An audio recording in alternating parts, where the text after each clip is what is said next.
Kakinada rural బొందగొట్టులో ఒక ఇంట్లో అక్రమంగా నిల్వ ఉంచిన పీడీఎస్ రైస్ పట్టుకున్న సివిల్ సప్లై అధికారులు 35 బస్తాల్లో నిల్వ చేసిన 1250 కేజీల పీడీఎస్ రైస్ స్వాధీనం. బియ్యం బస్తాలను సివిల్ సప్లై గోడౌన్లకు తరలింపు. బియ్యం వ్యాపారం చేస్తున్న కందా సత్యనారాయణ అనే వ్యక్తిపై కేసు నమోదు.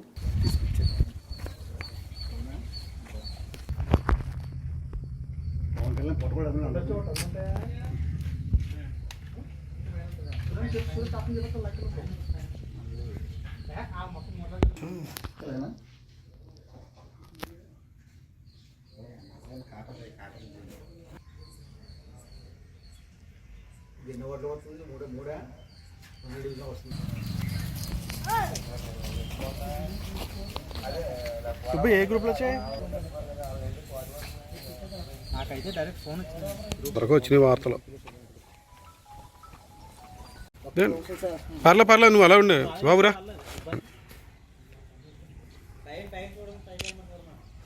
Okay sir.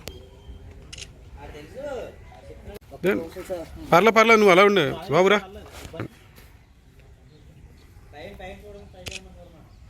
Okay sir. అదే